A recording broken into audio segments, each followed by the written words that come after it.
Alors, on regarde depuis 2 dimanches les obstacles à la foi, mais sur plusieurs dimanches déjà, nous sommes sur ce thème de la foi. On a vu ce qu'était la foi, les possibilités de la foi. La semaine dernière, on a débuté donc cette série, les obstacles de la foi, et on s'est arrêté sur l'incrédulité. Alors, on va voir un deuxième obstacle cet après-midi, le doute. On va faire une lecture dans l'Évangile selon Matthieu. L'Évangile selon Matthieu, au chapitre 14. On va lire les versets 31 à 33. Matthieu, c'est facile à trouver l'Évangile selon Matthieu. Il y a 2 livres qui sont faciles à trouver. On va dire même 3. Le premier livre facile à trouver, c'est Genèse. C'est le premier. Voilà. Le deuxième, c'est Matthieu parce que c'est le premier du Nouveau Testament. Et le troisième, c'est l'Apocalypse parce que c'est le dernier. Alors, on s'arrête sur ces quelques versets. Aussitôt, Jésus étendit la main et le saisit. C'est-à-dire, il a saisi Pierre. Et il lui dit, « Comme ta confiance est faible, pourquoi as-tu douté ?» Ils montèrent tous les 2 dans la barque et le vent tomba. Alors les disciples qui étaient dans la barque se mirent à genoux devant Jésus et dirent, « Tu es vraiment le Fils de Dieu. » Est-ce qu'il vous arrivait de douter? Alors, il y a ceux qui répondent oui, il y a ceux qui n'osent pas répondre, donc je vais répondre pour vous. Nous tous qui sommes là cet après-midi, je dis bien nous tous, nous avons un jour ou l'autre, à un moment donné, douté. Oui, je crois que nous tous, nous pouvons dire que même parfois, c'est pas simplement nous avons, mais parfois nous doutons. Il y a des moments qui font que le doute s'installe. Le doute s'installe. Et peut-être qu'il y a quelqu'un cet après-midi, peut-être dans ce lieu, ou même quelqu'un qui nous écoute sur le YouTube ou le Facebook, sur nos réseaux, et qui est justement dans une phase de doute. Dans une phase de doute. Et le doute est un obstacle à la foi. Comme l'incrédulité, nous l'avons vu la semaine dernière, est un obstacle à la manifestation de la foi, le doute est également un obstacle à la foi. La Bible nous apprend que la foi, c'est faire confiance à Dieu, à ce qu'il dit être dans la Bible, à ce au fait aussi qu'il accomplisse les promesses, ses promesses. Et la Bible ajoute que la foi est agréable à Dieu. Dieu aime lorsqu'il voit ses créatures placer sa confiance en lui. Il aime lorsque nous avons confiance dans ses promesses, que nous avons confiance dans ce qu'il dit être, dans ce qu'il promet de faire. Et puis c'est par la foi que nous recevons les bénédictions de Dieu. Alors j'en arrive à une deuxième question. Qui n'a pas envie d'être béni cet après-midi? La réponse est plus simple. Je crois qu'on veut tous être bénis. Et moi avec vous. Et la foi, c'est un choix. Un jour, quelqu'un m'a dit, j'aimerais bien avoir une foi comme vous. Et je lui ai répondu, vous savez, la foi, ça ne nous tombe pas comme ça sur la tête. On se lève un matin, paf! Non, c'est un choix. Je crois que Dieu existe. Et je place ma confiance dans ce qui est écrit dans la Bible. Parce que je crois que la Bible est la parole de Dieu et je crois que ce qui est écrit est vrai. Et j'ai confiance dans ce qui est écrit. Je fais ce choix-là de le croire. Et cela, bien sûr, me conduit à une rencontre. Une rencontre avec Dieu. Dieu qui se révèle à notre cœur, Dieu qui se révèle à notre vie, et cela de différentes manières. Dieu est souverain. Et puis, la foi qui part de ce choix, qui conduit à une rencontre personnelle avec Dieu, eh bien, se poursuit avec une marche. Une marche avec Dieu, une marche qui fait que Dieu n'est plus ce Dieu lointain. Dieu de la religion est souvent un Dieu lointain. Non, c'est un Dieu avec lequel j'ai une relation et je marche avec lui parce que Dieu est un ami, parce que Dieu est un refuge, parce que Dieu est un confident, Dieu est un père. Et je chemine avec lui, je marche avec lui. Et Dieu nous appelle à marcher par la foi, c'est-à-dire à lui faire confiance, même lorsque nous ne pouvons pas voir ce qui nous attend. Parce qu'en réalité, qu'est-ce qui nous attend? Vous le savez, vous? Oui, Sauveur a parlé de noces, etc. Bon, on se doute un petit peu de quoi il s'agit. On a tous au moins une fois assisté à une cérémonie de mariage. Donc, c'est des moments de fête, de joie. Donc, on saisit. Mais de quoi il s'agit exactement, on ne sait pas. On ne sait pas. Mais Dieu nous dit, faites-moi confiance, je vais vous conduire jusque-là, jusqu'à cette participation aux noces de l'agneau. Aux noces de l'agneau. Et c'est accepter de faire confiance même si nous ne pouvons pas tout voir et tout contrôler. Parce que ça, c'est typiquement humain, on aime tout contrôler. Hein. On est mal à l'aise quand on n'arrive pas à contrôler les choses ou contrôler une situation. Non? Je suis le seul à avoir ce sentiment-là? Il ne me semble pas que je sois exceptionnel. Cette marche, bien sûr, on en est conscient, elle n'est pas linéaire. La marche avec Dieu n'est pas linéaire, puisque parfois nous trébuchons. Et cela de différentes manières. On trébuche devant une difficulté, devant une épreuve, devant une circonstance, devant une personne, devant un raisonnement. Et dans ces moments-là, eh bien, le doute surgit. Le doute apparaît. Mais au fait, c'est quoi le doute? C'est quoi le doute? Qu'est-ce que le doute? Si la foi signifie être pleinement convaincu que Dieu est capable de faire ce qu'il a promis, le doute signifie ne pas être pleinement convaincu que Dieu est capable de faire ce qu'il a promis. Le doute, c'est ne pas être sûr de Dieu et c'est être incertain concernant sa parole envers nous. C'est ça le doute. On n'est pas sûr de Dieu. On n'est pas sûr que ce qui est écrit va s'accomplir. On n'est pas sûr que les promesses de Dieu vont se réaliser finalement. Et le doute, selon l'apôtre Jacques, c'est être ballotté entre deux pensées. Faire confiance, ne pas faire confiance. Et quels sont les effets du doute? Les effets du doute, premièrement, quand le doute est là, qu'est-ce qui se passe? On hésite. On hésite. Lorsque nous doutons, notre méfiance nous fait hésiter. Nous ne sommes pas sûrs et nous faisons dans notre esprit, dans nos raisonnements, nous faisons des allers-retours. Dois-je ou non? Dois-je faire confiance à Dieu et agir en conséquence ou dois-je me retenir? Il y a ces allers-retours qui sont là, dans notre esprit, dans notre cœur. Et comme le dit Jacques, celui qui doute est comme une vague de la mer, poussée et agitée par le vent. Et cette personne, eh bien, est comme un homme irrésolu, instable dans toutes ses voies. L'image de la vague, vous savez, une vague, elle recule, elle arrive. C'est des allers-retours, c'est ça une vague. Et la vague représente celui qui n'a aucune fermeté. Moi, on est là dans l'hésitation et j'ai envie de faire confiance, j'ai pas envie de faire confiance. On est là dans ce va-et-vient. Ça nous bouscule, ça nous bouscule. Celui qui doute, le douteur. Alors ça, c'est un mot qui existe. Je ne savais pas que ça existait d'ailleurs. Et en mettant le douteur dans mes notes, j'ai vérifié sur le dictionnaire, effectivement, le douteur, c'est celui qui doute. Le douteur, en fait, se déplace toujours en fonction de la façon dont le vent souffle. Le douteur est gouverné par les circonstances qui sont là, par des raisonnements aussi. Et le doute, vous savez, c'est pas la même chose que l'incrédulité. Trop souvent d'ailleurs, il y a une confusion entre le doute et l'incrédulité. Mais en fait, le doute, c'est un endroit entre la foi et l'incrédulité. Et en fait, c'est comme un balancier qui est là entre la foi et l'incrédulité. C'est ça le doute. Mais le doute n'est pas incrédulité. C'est une forme d'aller-retour entre les deux. Le doute n'est pas le contraire de la foi.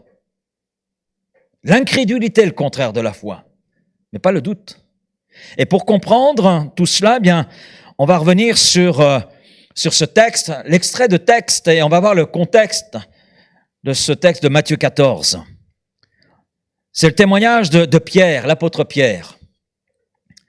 Un personnage très intéressant parce que lui, justement, quand on regarde un petit peu son existence, son cheminement, il a balancé entre l'incrédulité et la foi. Faire confiance, ne pas faire confiance. C'est vraiment l'exemple, j'allais dire, par excellence du douteur. douteur qui à un moment donné a cessé de douter et qui est devenu ce que nous connaissons de lui, ce que nous voyons entre autres dans les Actes des Apôtres. Alors, on revient à ce personnage. Sur une parole de Jésus, que fait Pierre? Il enjambe la barque et il marche sur l'eau. Wow. C'est le seul homme après Jésus à avoir marché sur l'eau. Il n'y en a pas eu d'autre. C'est le seul. Donc, sur une parole de Jésus, il sort de la barque et il commence à marcher sur l'eau. Pourquoi est-il sorti de la barque? Comment a-t-il pu marcher sur l'eau? Est-ce que vous avez essayé de marcher sur l'eau? Bon, n'essayez pas, hein. N'essayez pas, c'est pas la peine d'essayer de toute façon, parce que dès le premier pas, vous êtes déjà au fond. Hein? Donc n'essayez pas. L'Écriture nous dit, Pierre prit la parole et lui dit, Seigneur, si c'est bien toi, parce qu'il doute, si c'est bien toi, ordonne-moi, dis-moi de venir vers toi sur l'eau. Verset 29, Jésus répond, viens. Pierre sortit de la barque et marcha sur l'eau pour aller vers Jésus. À cet instant, Pierre est convaincu que c'est Jésus qui lui parle. Il en est convaincu. Et il a douté un instant, mais sur une parole de Jésus, il y a une conviction qui prend naissance en lui. C'est Jésus qui lui parle. Et il est convaincu de cela. Il entend cette parole de Jésus. Et devant ce que Jésus lui dit, eh bien, il fait une demande. Ordonne-moi que je vienne jusqu'à toi, que je marche là sur l'eau. Et Pierre, à ce moment-là, est convaincu que Jésus est capable de le rendre capable de marcher sur l'eau. Et qu'est-ce qui se passe? Il marche sur l'eau. Il marche sur l'eau. On voit chez lui la manifestation de la foi. On voit là les possibilités de la foi. Il entre dans l'impossible humainement parlant, mais dans le possible venant de Dieu. Et c'est cela la foi. La foi, c'est goûter au possible de Dieu. On entre dans les possibilités de Dieu. On découvre les capacités de Dieu. Et elles sont insondables. Et il a eu raison. Il a eu raison de faire confiance à Jésus. Il a eu raison de faire confiance à la parole de Jésus, puisqu'il a marché sur l'eau. Et la foi, elle prend naissance dans ce que Jésus est. Si c'est bien toi, et Jésus le rassure, c'est bien moi. Et sur ce que Jésus dit, eh bien, si c'est bien toi, ordonne que je marche sur l'eau et j'aille vers toi. Et l'apôtre Paul présente les choses sous un autre angle, de façon un peu différente. Ainsi, la foi, dit-il, vient de ce que l'on entend, et ce que l'on entend vient de la parole de Christ. Donc la foi prend naissance dans ce contact avec la parole de Christ. Et c'est ce que nous voyons avec Pierre. Tout part d'une parole que Pierre entend et dans laquelle il a confiance. Et je veux relever un point concernant ce récit. Pierre entend Jésus, mais il ne le voit pas. Vous reprendrez l'histoire. Si vous regardez bien l'histoire, il pense que c'est un fantôme. Il y a juste une ombre qui est là. Ils pensent que c'est un fantôme, ils ont peur. Et là, Pierre prend la parole. C'est bien toi? Oui, c'est moi. C'est bien toi, Jésus? Oui, c'est moi. Eh bien, si c'est bien toi, ordonne que j'aille vers toi. Donc Pierre entend Jésus, mais ne le voit pas. Il est sorti de la barque sur la base, non pas de ce qu'il voit, mais sur la base de ce que Jésus dit, sur la base de ce qu'il entend. Il a confiance dans la parole de Jésus qui lui dit « viens » et il obéit tout simplement à cette parole, il a confiance dans cette parole. Et la foi se base premièrement sur ce que Dieu dit dans sa parole. Et de là, il en découle des fruits. Pour Pierre, il en découle qu'il a marché sur l'eau. Et dans l'histoire de l'humanité, il est le seul homme à avoir marché sur l'eau. L'exception, je mets Jésus à part, Jésus, fils de l'homme, mais aussi fils de Dieu, il a aussi marché sur l'eau. Donc, à la fois, il en découle des fruits, qui viennent authentifier la valeur de la foi et surtout que le donateur est vivant et que le donateur est agissant. Qu'il est bien ce qu'il dit être. Parce que Pierre, lorsqu'il dit « Est-ce bien toi ?» Jésus lui répond. Et Pierre continue en formulant une prière, ordonne que je marche et que j'aille sur l'eau. Et Pierre y va. Et le fait de marcher sur l'eau vient authentifier dans son esprit, dans son cœur, que c'est bien Jésus. C'est bien Jésus qui est là devant lui. Et que c'est Jésus qui a tout pouvoir et toute autorité. Oui, Dieu est digne de confiance. Amen. Oui, sa parole, dans tout ce qu'elle contient, est digne de confiance. Mais notre récit a une suite. A une suite. Oui, on voit Pierre marcher sur l'eau. Waouh! C'est fun, hein? Mais, le récit a une suite. Pierre, après quelques pas sur l'eau, a porté ses regards sur tout l'environnement. Oui, parce que jusqu'à maintenant, il était focalisé sur la voix qu'il entendait. Il ne voyait pas Jésus, mais il y avait cette voix. Et son focus était sur cette voix. Et en mettant le focus sur cette voix, il avait oublié le contexte. Il est là au milieu du fleuve, au milieu d'une tempête. Et là, d'un seul coup, eh bien, il porte ses regards sur tout l'environnement. Et il a en quelque sorte, il a perdu de vue la parole de Jésus. Et le texte dit, mais quand il vit la violence du vent, j'aime bien cette parole, quand il vit la violence du vent, mais le vent était là avant même qu'il enjambe la barque, hein. Eh bien, quand il vit la violence du vent, il eut peur. Et il commença à s'enfoncer dans l'eau. Et il s'écria, « Seigneur, sauve-moi » Aussitôt, Jésus étendit la main, le saisit et lui dit, « Comme ta foi est faible, pourquoi as-tu douté ?» Et ils montèrent tous les deux dans la barque, et le vent tomba. Alors ceux qui étaient dans la barque se prosternèrent devant Jésus et dirent, « Tu es vraiment le Fils de Dieu. » Ce que Pierre voit alors qu'il est en train de marcher sur l'eau, de faire ce qui est impossible aux hommes, parce qu'il est entré par la foi dans les possibilités de Dieu, ce que Pierre voit prend le pas sur ce que Jésus a dit. Et il en découle une hésitation, et le résultat est immédiat, il commence à couler. Si vous hésitez un instant alors que vous marchez sur l'eau, il est évident que vous coulez immédiatement, sans hésitation. Et l'hésitation de Pierre a fait qu'il a cessé de marcher sur l'eau. Et ce que Pierre a vécu, eh bien, c'est ce que beaucoup de gens vivent à un moment donné dans leur existence. Ils cessent de s'appuyer sur ce que Dieu est et ce que Dieu dit, et donc ce que Dieu est capable de faire malgré les circonstances.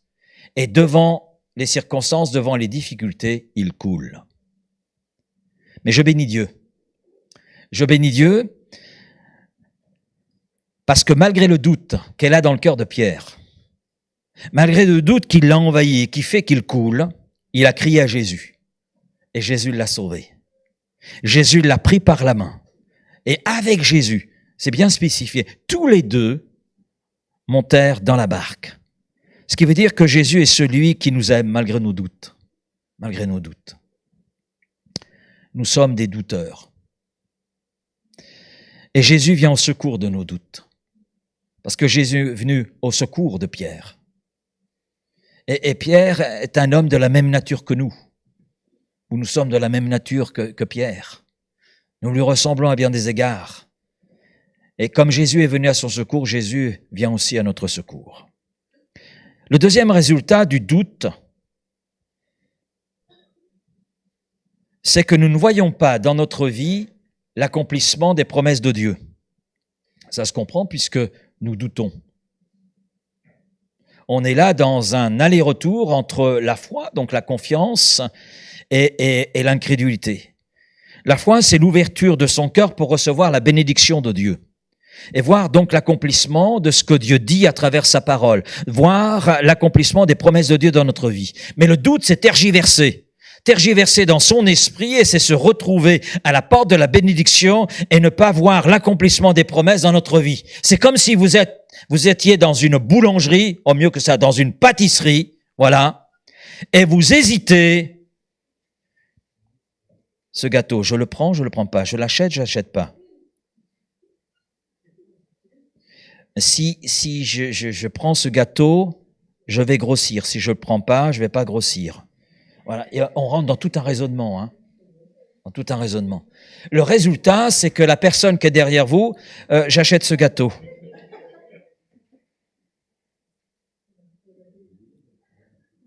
Il n'y a plus de gâteau. Eh oui. Et le doute, c'est ça, c'est tergiverser. Et c'est passer à côté des promesses de Dieu pour notre vie. On a vu là ce qu'était le doute, on a vu les effets du doute. Mais quelle est la source du doute? Quelle est la source? Alors c'est noté là, vous l'avez sous les yeux. Hein? Le doute est enraciné dans nos peurs. Oui. On revient au témoignage de Pierre. Le texte est clair. Il commence à marcher sur l'eau, d'accord? Et il ne voit pas Jésus, mais il sait que c'est Jésus. D'autant plus que Jésus lui a parlé et lui a adressé une parole, viens. Donc il sort de la barque, voilà. Et il cesse d'être là, focalisé sur ce qu'il entend de Jésus. Il ouvre les yeux, il regarde. Le vent, il vit que le vent était violent. Il eut peur.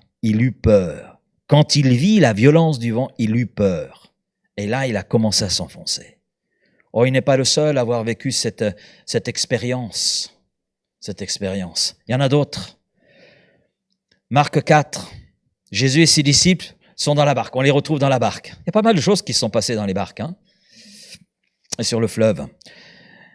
Et il est dit, dans Marc 4, verset 37, « Il s'éleva une forte bourrasque, et les vagues se jetaient dans la barque, au point qu'elle se remplissait déjà.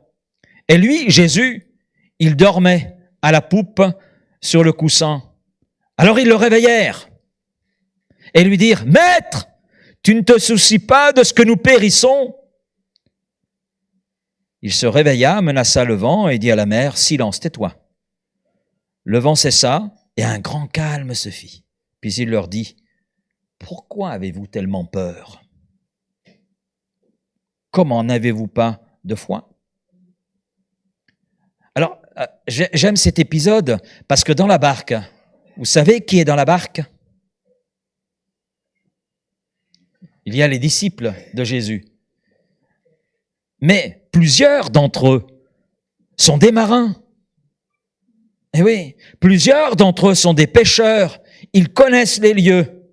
C'est des gens expérimentés qui connaissent la mer.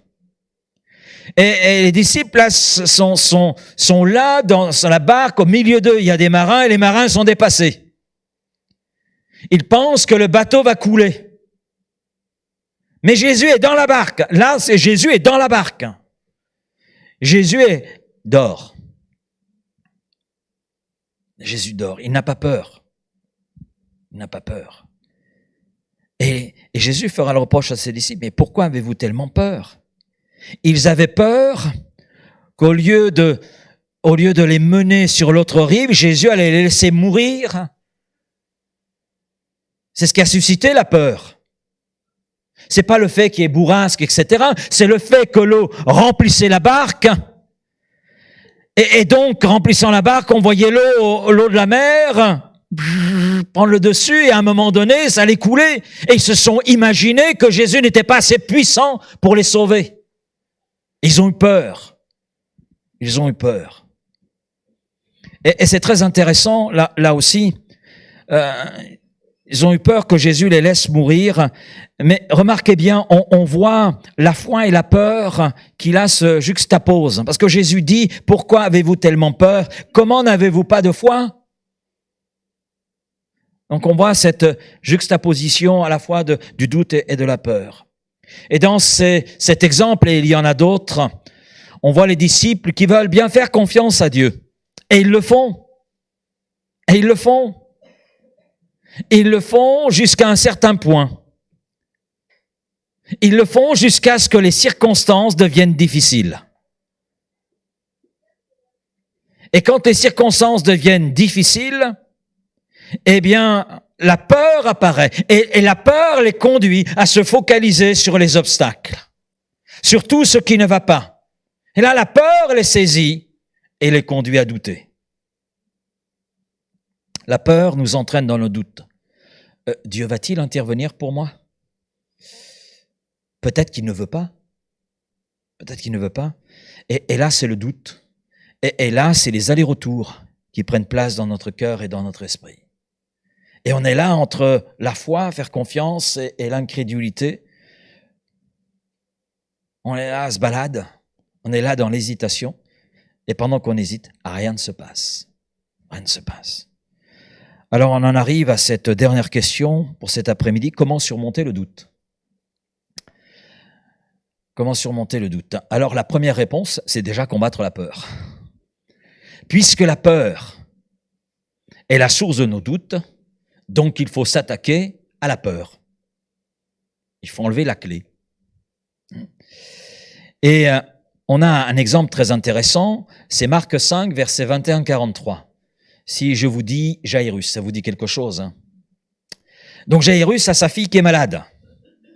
Il n'y a plus d'espoir pour sa fille. Alors, comme il a entendu parler de Jésus, parce que la renommée de Jésus, nous dit les évangiles, se répandait partout, se répandait sur tout le territoire d'Israël, donc Jairus a entendu parler de Jésus, a entendu parler de ce que Jésus pouvait dire et de ce que Jésus accomplissait, des miracles qui s'accomplissaient, guérison de lépreux, délivrance de démoniaques, etc.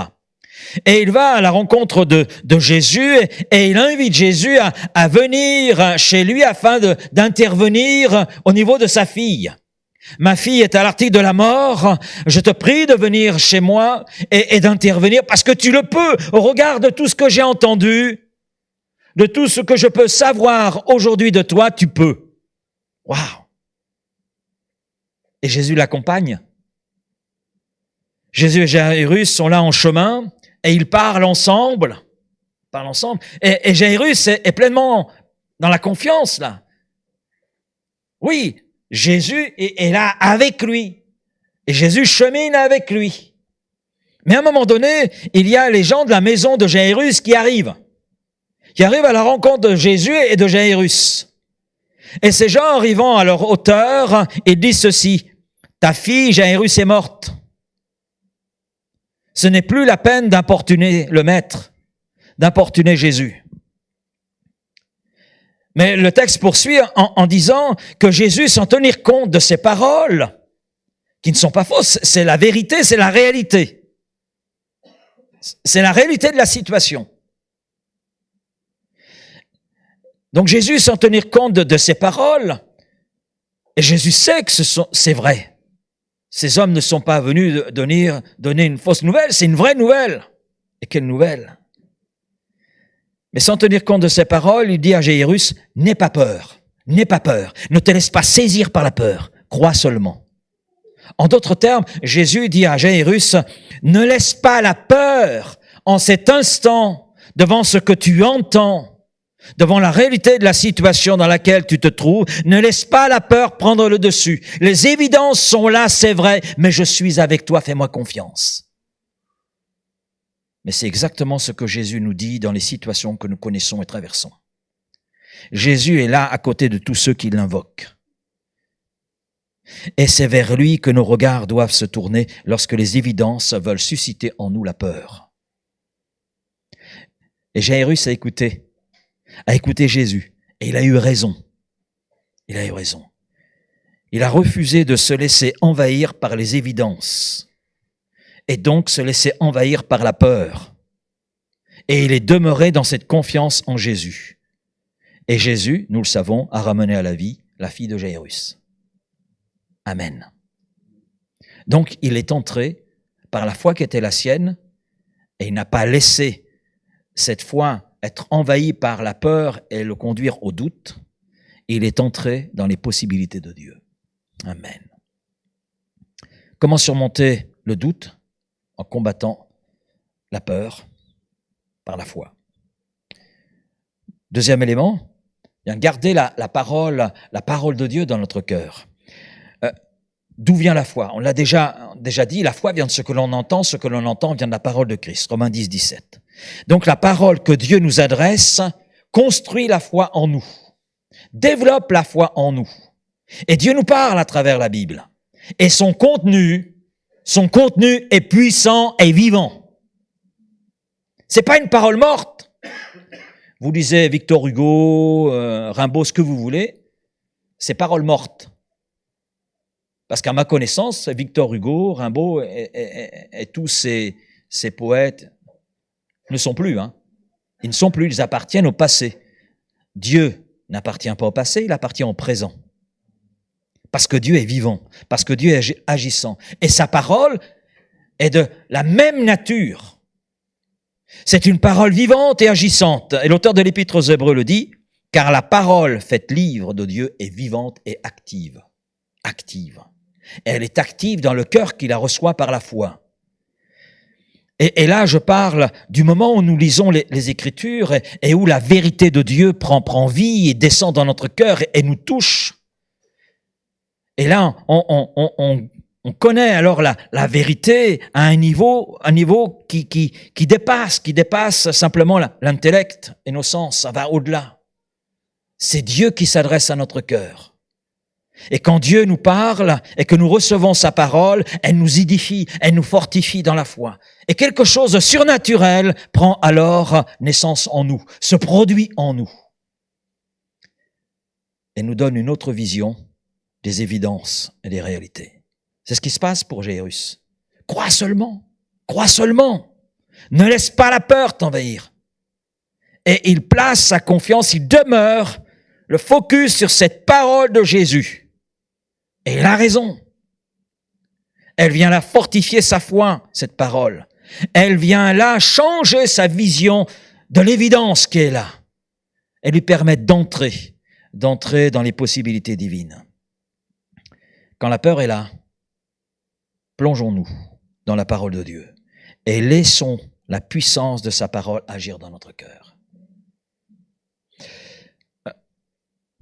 Un autre point, se rappeler de la fidélité de Dieu.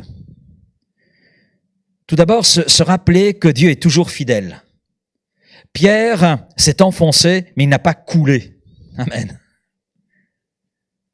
Parce qu'il a fait appel à Christ. Et Christ est intervenu. Christ a agi. Dans le livre des Lamentations,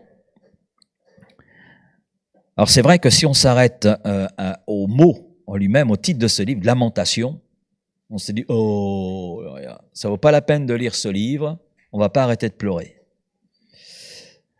Mais le livre des Lamentations, je l'aime bien, nous aide, puisque l'écrivain, qui vit un temps difficile, qui souffre énormément, dit ceci. Mais, voici ce que je veux me rappeler. Voici ma raison d'espérer. Voici ce qui est source d'encouragement. Voici ce qui me maintient dans l'espérance. Les bontés du Seigneur ne sont pas épuisées. Amen. Il n'est pas au bout de son amour. Sa bonté se renouvelle chaque matin. Que ta fidélité est grande, Seigneur. Que ta fidélité est grande. Et je crois qu'il est bon de se rappeler que Dieu est toujours fidèle. Parce qu'il est vivant. Parce qu'il est agissant. Parce que quand on l'invoque avec confiance, avec foi, eh bien, il est celui qui entend. Il est celui qui sait intervenir comme il convient. Et puis, il est important de se rappeler non seulement que Dieu est toujours fidèle, mais que Dieu a toujours été fidèle. Dans les deux sens. Dans le psaume 77, les versets 11 à 14, l'auteur de ce psaume qui est là, troublé et dans l'inquiétude, eh bien, il a même l'impression que Dieu l'a abandonné. Et il est là il est là sur le chemin du doute. Mais là, dans ce psaume, il dit ceci: je me souviens de ce que tu as fait, Seigneur. Oui, j'évoque tes merveilles d'autrefois et je réfléchis à tes exploits. Je médite tes actes mémorables. Ô Dieu, ton action est unique. Aucun Dieu n'est aussi grand que toi. Aucun Dieu n'est aussi grand que toi. Et en fait, le psalmiste là fait revenir à sa mémoire les actions de Dieu. Fait revenir les choses à sa mémoire. Et cela l'encourage. Cela vient nourrir son espérance. Il ne veut pas laisser le doute s'installer. Il ne veut pas faire des allers-retours entre la foi et l'incrédulité. Non, il veut entrer dans les possibilités de Dieu. Et il est là se rappelant que Dieu a toujours été fidèle. Et je crois qu'il est bon, nous aussi, de se rappeler que Dieu a toujours été fidèle. Il est bon de relire les histoires bibliques sur la fidélité de Dieu. Comment Dieu a répondu aux prières et est intervenu. Se souvenir de la fidélité de Dieu pour nous. Se souvenir de la fidélité de Dieu à l'égard des personnages de la Bible. Quand je regarde la fidélité de Dieu à l'égard d'Abraham, à l'égard de Moïse, à l'égard de Jacob, à l'égard de David, à l'égard de Paul, à l'égard de Pierre. Quand je regarde ces textes, cela vient encourager ma foi. Amen. Cela vient nous encourager dans l'espérance qui doit être la nôtre. Un autre point, c'est garder notre concentration sur Dieu et non sur les obstacles. Oui. Ça a son importance. Tant que Pierre était concentré sur Jésus et sur ce que Jésus avait dit, il a marché sur l'eau. À partir du moment où il a changé son focus pour le placer sur tout ce qui était là autour de lui, sur son environnement, il s'est enfoncé. Parce que c'est l'environnement, les évidences, oui, le vent était fort, oui, il y avait quelques vagues, oui, il y avait une tempête, tout ça c'est vrai. Cela a simplement nourri sa peur et l'a conduit à douter. Alors qu'il est en train de marcher sur l'eau. Oh Pierre, pourquoi tu t'arrêtes? Pourquoi tu t'arrêtes? Malgré le vent, malgré la tempête, malgré tout ça, tu es en train de marcher sur l'eau. Tu es en train d'être au-dessus des évidences, au-dessus des circonstances. Continue. Non, il change le focus. Tant que nous nous concentrons sur Dieu et sa parole, nous avancerons sans être submergés. Ce sur quoi nous choisissons de nous concentrer vient faire la différence. Et oui, c'est ce que je vois chez Pierre. Tant qu'il est resté concentré sur ce que Jésus a dit, la parole de Jésus, il a marché sur l'eau. À partir du moment où il s'est concentré sur autre chose, ça fait la différence. Ce sur quoi nous nous concentrons fait la différence dans notre cœur, dans notre esprit. C'est pour ça qu'il est bon de se concentrer sur Dieu et sa parole. Ça vient faire la différence alors que nous traversons peut-être des tempêtes, des moments difficiles. Un autre point, se rappeler que la foi, c'est avant tout un choix et non pas un sentiment. Et je crois que quelquefois, il y a une confusion entre les deux. Les sentiments, nous ne pouvons pas toujours les contrôler. Mais nous pouvons contrôler nos choix. Ce qui signifie que nous pouvons faire face à ce que nous pouvons contrôler, nos choix. Nous pouvons ressentir la peur, mais nous avons le choix de croire que Dieu est là avec nous, que Dieu non seulement est avec nous, mais en nous par son esprit, et qu'il va intervenir. C'est un choix, c'est une décision. 2 Corinthiens 5, verset 7, nous marchons en effet par la foi et non par la vue. Nous marchons par la foi et non par des sentiments, des émotions. Tout ça, c'est incertain. Tout ça, c'est éphémère. Tout ça, c'est trompeur. Mais la foi, cette confiance placée en Dieu, elle ne trompe pas. Elle ne trompe pas. Et dernier point, s'entourer de personnes qui nous encourageront dans notre foi. Surtout si nous avons du mal. Les autres chrétiens peuvent nous aider à surmonter nos peurs. Que fait un enfant quand il est là dans des peurs nocturnes? Qu'est-ce qu'il fait? Il appelle maman. Il appelle maman. Et rien que le fait d'être blotti dans les bras de maman, ça change tout. Ça vient le rassurer. Et je crois que l'Église, c'est... Vous allez me dire, là, je surpasse ce que la Bible dit. Peut-être, mais je le lance quand même. L'Église, c'est comme les bras d'une maman. On peut se blottir alors qu'on est là dans des peurs, dans des craintes. On peut se blottir. C'est-à-dire, on a là des frères et des sœurs qui peuvent nous prendre dans leurs bras, nous dire « N'aie pas peur, n'aie pas peur, nous sommes avec toi, nous sommes avec toi. Nous allons prier avec toi, nous allons penser à toi, tu n'es pas seul. » Ça fait du bien, je vous assure. Ça fait du bien, et beaucoup de bien. Et on connaît avec Raphaël l'importance de la prière de l'Église. Quand vous êtes éloigné de l'Église, nous étions au Vietnam dans un contexte particulier, mais on savait que l'Église était derrière, on savait que l'Église priait. Il y a des gens régulièrement, des amis qui régulièrement nous envoyaient un petit mot. Est-ce que tout va bien? Il y a même une sœur que l'on ne connaissait pas, mais un jour on l'a découverte dans une tournée missionnaire, et cette sœur avait un petit carnet, elle notait tout ce qui concernait Richard et Louise Hélène. Et puis, elle avait noté qu'elle avait été réveillée, c'était un mardi soir, elle avait été réveillée durant la nuit et poussée à prier pour nous. Et en fait, elle disait, Seigneur, je ne sais pas ce qu'il se passe, mais si tu me réveilles et que tu me pousses à penser à eux, c'est qu'ils ont besoin de moi. Et quand on a regardé la date, c'était une période effectivement où on traversait un orage, puisqu'on avait l'une de nos filles hospitalisée et atteinte d'une hémorragie interne suite à ce qu'on appelle une fièvre dingue. Et on était là dans l'expectative. C'était une période aussi où je devais m'absenter, où j'ai dû repousser un séminaire. Et pendant ce temps-là, une sœur en France, qui ne nous connaissait pas, que nous ne connaissions pas, a été poussée à prier pour nous. Et Dieu a béni notre fille. Il s'agit de notre troisième fille qui est actuellement à Paris.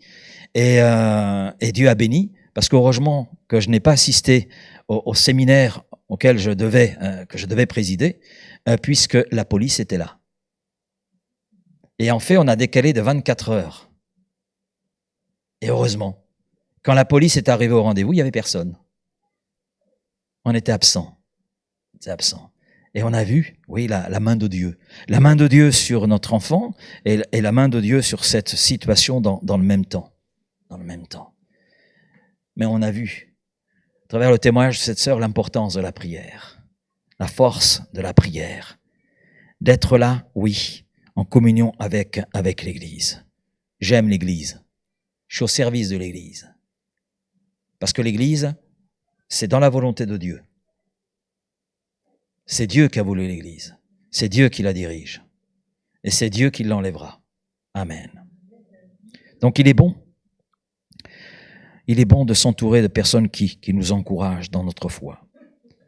En conclusion, eh bien, je vous invite tout simplement à mettre tout ce que nous venons de voir en pratique dans votre vie, à le mettre en pratique dans notre vie, parce que je suis aussi concerné. Nous sommes de la même nature. Et je veux que chacun de nous, en tant qu'individu, nous recevions tout ce que Dieu a promis. Tout ce que Dieu a promis. Et c'est en faisant confiance à Dieu que nous entrons dans toutes les possibilités de Dieu. Et nous y entrons par la foi. Amen. Et que nous puissions y entrer et y demeurer et découvrir toute l'étendue des possibilités de Dieu pour nous. Et je dis Amen. Merci Père pour ta parole cet après-midi. Seigneur, je te prie, s'il y a quelqu'un qui est là, Seigneur, traversant une situation difficile, qui veut susciter dans son cœur la peur, je te prie que cette personne puisse dire non et puisse placer sa confiance en toi. Croire que toi, tu connais cette situation, croire que toi, tu veux agir dans cette situation et ne pas permettre, Seigneur, que cette âme soit là prise par la peur et conduite à douter et à ne pas voir la manifestation de ta grâce. Père, tu es là et tu es celui qui veut là, cet après-midi, eh bien, susciter en nous la foi, développer notre foi afin que nous ne doutions pas, Seigneur, de la réalité de tes promesses et des capacités qui sont les tiennes pour accomplir ces promesses. Et que nous ne doutions pas de ta parole qui est vivante, ta parole qui est agissante, ta parole que tu sais confirmer par ton action dans nos cœurs. Alors Père, sois remercié, et cela dans le nom de Jésus. Amen et Amen. Amen.